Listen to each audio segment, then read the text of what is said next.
Good morning, Year 2. So for Monday's guided reading lesson, we're going to be doing Fantastic Mr. Fox. Now I know that we were doing this for our English writing before the Easter holidays, but now we've moved it to our guided reading because we're going to be moving on to our pirate topic in English, so we need to be reading a pirate book. So this is going to be our guided reading book. So instead of writing about Fantastic Mr. Fox, we're going to be answering guided reading questions. So we have now got on to chapter 8. So make sure you're on chapter 8 on the online copy, or if you've got your own copy. Okay, chapter 8. The foxes begin to starve.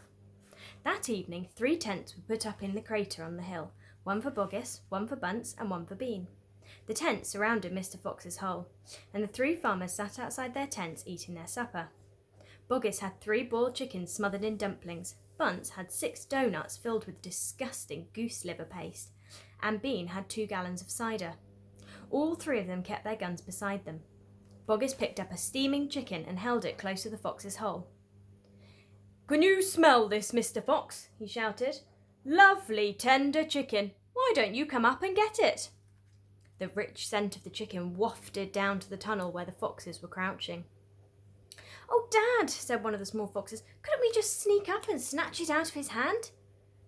"Don't you dare," said Mrs. Fox. "That's just what they want you to do." "But we're so hungry," they cried. "How long will it be until we get something to eat?" Their mother didn't answer them, nor did their father. There was no answer to give. That means they didn't know when they were going to have food again.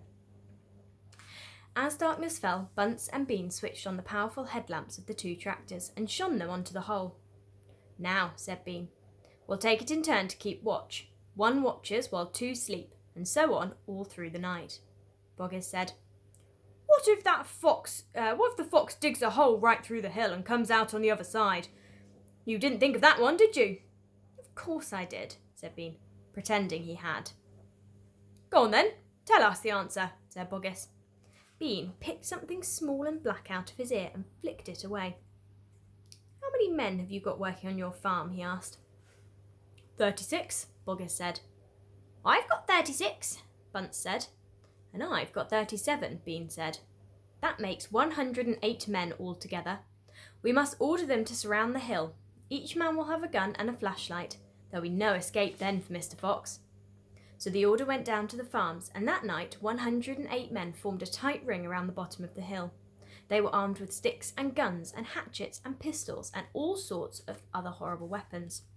This made it quite impossible for a fox, or indeed for any other animal, to escape from the hill.